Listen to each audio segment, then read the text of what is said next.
let's talk about what is it that you kind of learned from jiu-jitsu especially.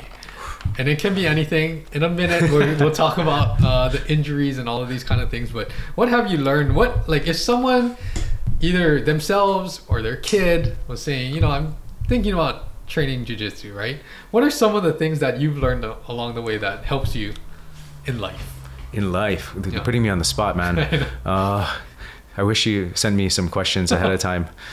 This is all, no, it's all ad lib. Okay. I think some of the biggest takeaways I use in my life is, and just in my professional life as well, is like in stressful situations, the ability to keep a cool head, stay calm in bad situations, bad positions in jiu-jitsu.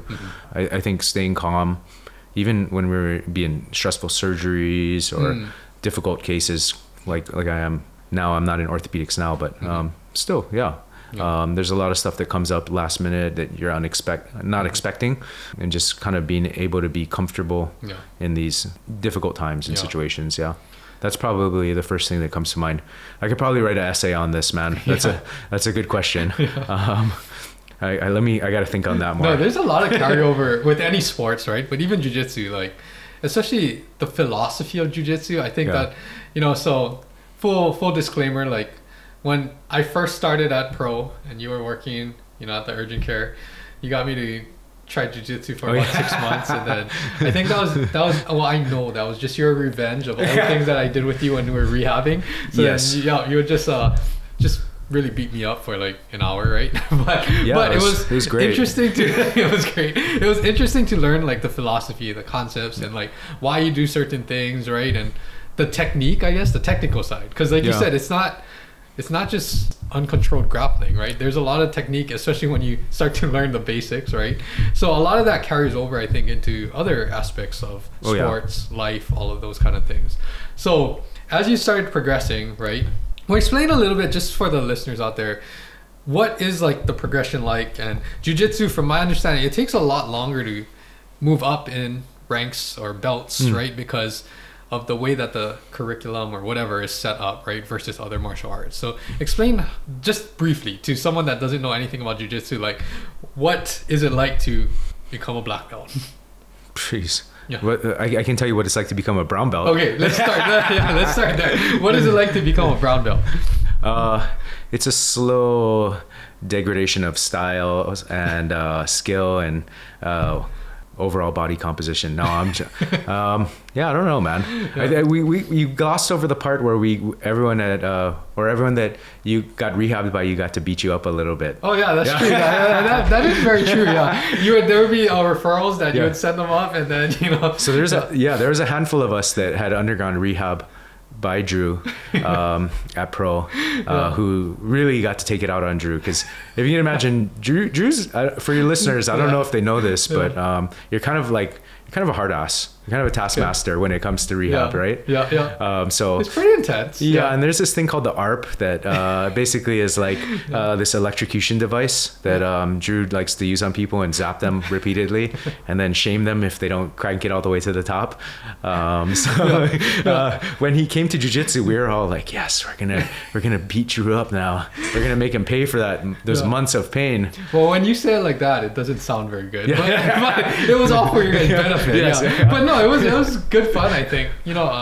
Seeing you guys in that element, right? For me especially, just understanding, like when you try different athletics and sports, I understand more about what you guys need to withstand, what you guys need to do, what kinds of position and strength you need and stuff like that. So honestly, that helped me, even though you guys are just toying with me and beating me up. That's okay. It does help to understand what kinds of things you're going back to. No, let's transition into this, because for jiu-jitsu, it's so, I would say, in relation to other sports, it's very unorthodox what the body needs to do. And I think you would admit that. Like even like something as like playing out of the guard.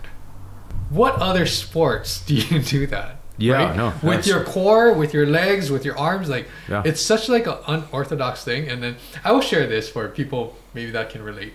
Even your guys warm up, when you showed me like how to shrimp, I was like, I have never done this in my life before. It's not an intuitive movement. It's not an intuitive movement. And when you start to do that, you realize like, the body, it's like completely different movement patterns and muscles. Yeah. So let's start there first. Like jiu-jitsu in general, technique wise and all of that, what have you learned is important?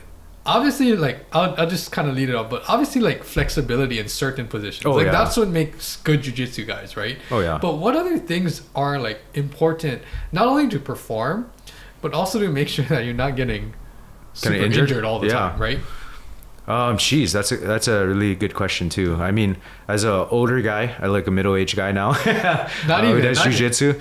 I think the biggest thing for me is not getting hurt. So a lot of it is kind of controlling your level of, I guess, energy or aggression you're putting into it. Really not going balls to the wall all the time, because I mean, you will get hurt or you're going to hurt someone else. But I mean, the stuff that I can only speak on the stuff that I like to do. I mean, a lot of it is like the mobility and flexibility stuff that, I mean, you've taught me and we got to work on a lot, because you get in jiu-jitsu, I've heard it described as, it's almost kind of like you're doing like CrossFit or different lifts, and then someone shakes you or puts you in like a weird position. So you get kind of these weird positions that you get put in that your body might not be prepared for. So I think, keeping the flexibility, mobility. I really like have given up all the heavy lifting stuff. I've given it up years ago, as I was taught by you, Drew, but because I was getting super tight and I was getting all kinds of soft tissue injuries. So I gave that up, and I feel much better just doing a lot of different body weight stuff, isometric stuff. So for me, that's what I try to do for injury prevention. Oh, there's a couple of things we can break down or dive into a little bit more there. One thing about the positions, I don't know, this is just for me, you know, it might show how bad I was at it, but getting stacked is like the worst thing. Getting stacked is like literally, if you haven't gotten stacked before, like, dude, your neck will be screaming for days. So it's like things like that. It's like you don't experience this guy. I mean, even in like football, how many times do you get stacked like that, landing maybe from very something? Briefly, right? Like a second. Yeah, like it's not like that. So it's completely different types of positions that you got to be able to still be able to get out of or be strong in and all of that. The other thing too is that since you touched on this, I can't remember who, I was just talking to someone briefly about this too, but strength, you know, like whatever you're doing training wise, especially if you're training for some other sport, you need to make sure there's some type of like you can transfer over that functionality, right?